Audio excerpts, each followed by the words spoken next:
Aš miriau. Tad noriu pakalbėti apie tam tikrą miestą. Kaunas. Tai šių laikų miestas. Tai paskutinė vieta, kur dar kalbama lietuviškai. Čia rasite elektrą, pastatą, bei žinoma parduotuvę. Visi Kauno Žalgirio fanai. Aš myliu Kauną ir noriu, kad jį mylėtumėt jūs. Tad šiame video aš jums papasakosiu apie Kauno apylinkes. Jas įvertinsiu ir garantuoju, kad vaizdinio įrašo pabaigoje jūs norėsite gyventi Kaune. Gyvenkite Kaune. Gyvenkite. Pagal mano bei Google Images žinias, Kaunas yra suskirstytas į 11 labai unikalių rajonų. Actually, čia seniūnijos.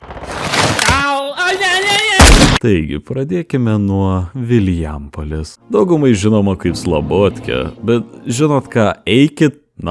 Šitas rajonas yra the goat ir jisai nenusipelnė būti nuolat stumiamas. Aš iš tikrųjų nepagaunu, kai Vilijampolė yra patyčių centras, kai egzistuoja Dainava, bet prie to vėliau. Bet tabo, Vilijampolė yra žudomi žmonės.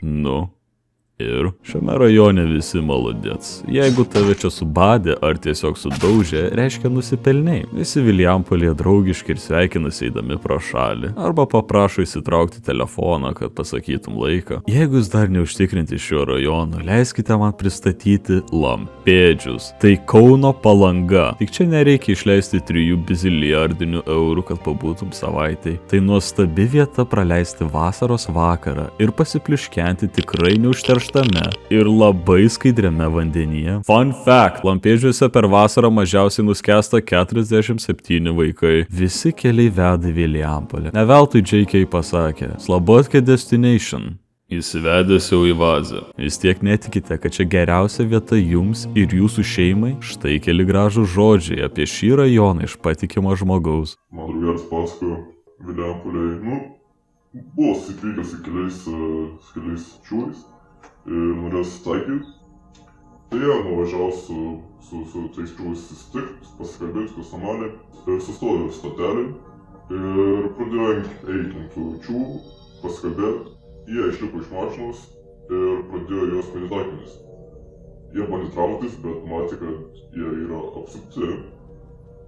Tai jau prasidėjo muštynės. Norėjo bėgti ant mašinos ir pasižiūrėjo, kad ant jų mašinos stovi jo draugelis. Ir žiūriu, kad tas kitas, su kuriais jie turėjo pasikalbėti, žiūriu, kad mačetai įsitraukęs ir bando tą draugelį muzikuoja, bando papjauti. Pamatė, kad nupjovė čiūvų alkūnę kažkaip. Tai aš taip buvau supažindintas su Vilijampolė. S-tier, net nėra apie ką diskutuoti. Vilijampolei nėra lygių. Keliaujam truputuką aukščiau į Šilainius. Karočią turiu dar vieną gabaliuką. Šilainiai tikrai nėra Čia yra daug ką lankyti, tu tik apsispręs. Privažiuojame prie Dominos Pizza, toj pradėsi ją kęst. Transportas čia patogus, apsisuksi per kelias minutės. Šilainiuose renkamės mes. Šilainiuose mes. Ant sovietmečio daugiabučių matau palidovinės lėkštes. O jei prakalbam apie vertinimo lenteles, Šilainiams duodame S. Šokame truputį į kitą kampą. Panemunė, Pamokos tema – kirtis ir kirčio vieta. Panemunė, sakyčiau, maždaug yra tokia.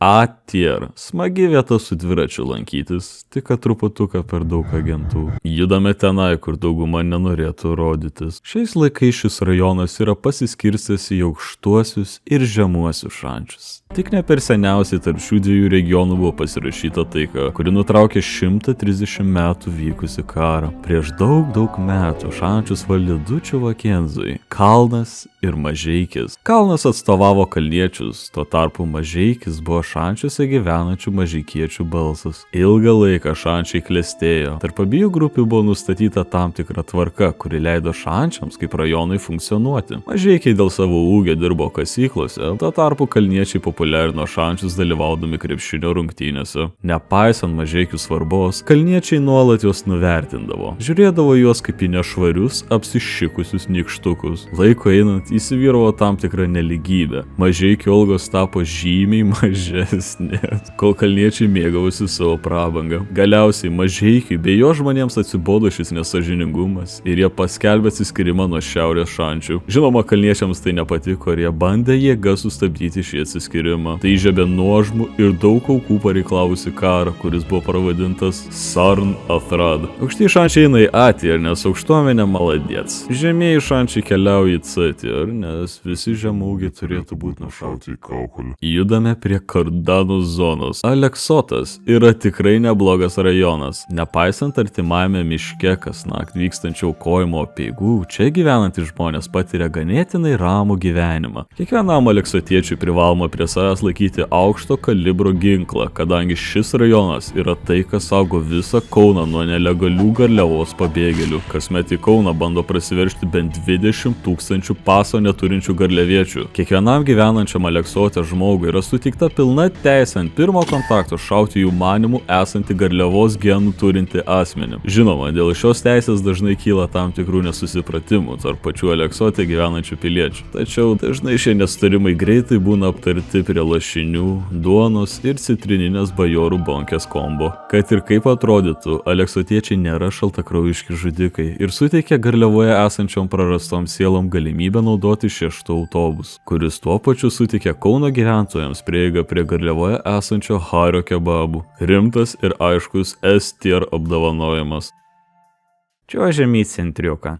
Tai Lietuvos aristokratų bei nuo baudžiavos užsilikusių bajorų kraštas. Čia rasite pilies bokštą, kanalizacijos marvę bei žinoma Akropolį. Centre turite didelį pasirinkimą iš įvairiausių restoranų, kuriuose galite paragauti sriubos už 30 eurų. Tikiuosi jums patinka asfaltas, nes centre taipogi rasite salą, kurioje išliejamas visas Lietuvos betonas, kuris yra skirtas fūroms pravažiuoti. Bet svarbiausia, čia stovi betono bazė. Kitaip žinoma kaip Žalgirio arena, kurioje galite žiūrėti jūsų mėgstamiausias krepšinio komandos rungtynės. Taip pat pasivaikščiokite Vilniaus gatvėje, tik nedarykite to naktį, nes tuomet dainaviečių ir šiaip marozėlių spawn reitas iškyla. Jeigu nenorite su jais turėti problemų, paturiu prie savęs nešiotis DMD kardą, maisto, kelis splash gydymo eliksyrus jums ir jūsų komandos nariams ir greičio potą, kad reikalams pablogėjus galėtumėt greitai atsitraukti. Centriukas keliauja į stiprų A ranką.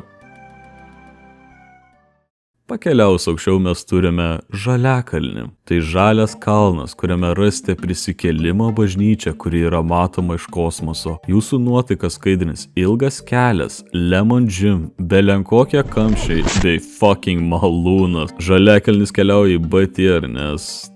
Ką žinau, blėt, nežinau, kad... Pačioje Kauno šiaurėje randame eigulius. Mano nuomonė, čia tiesiog yra skaft panemunė. 5 daugiabučiai, įkinė ir miškas. Gerai pagalvojus, ko daugiau reikia. Žinoma, jeigu labai norite, be didelių pastangų galite būti suspardyti ir apvogti. C tier. Nelabai ko išsiskiriantis rajonėlis, bet savo žavesio turi.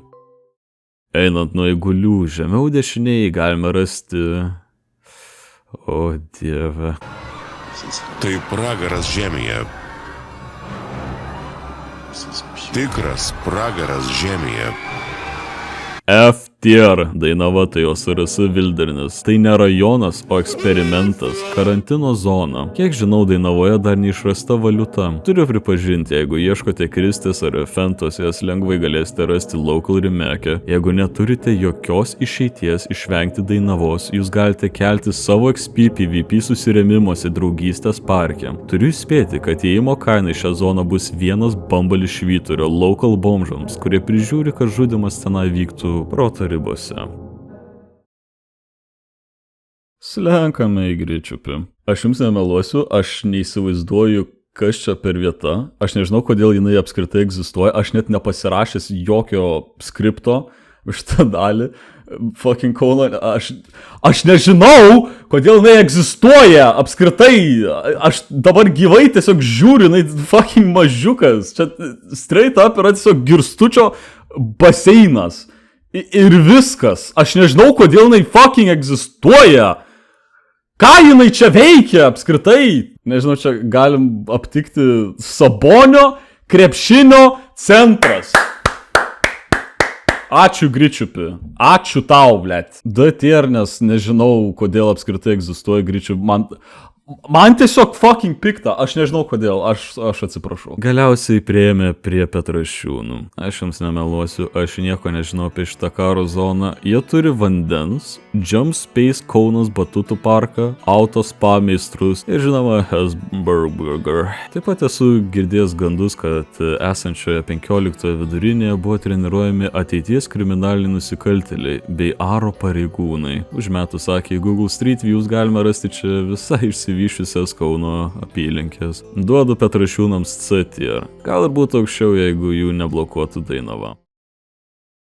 Taigi, tikiuosi jūs dabar pilnai mylite Kauną ir norite kuo greičiau čia kraustytis. Iki kito karto.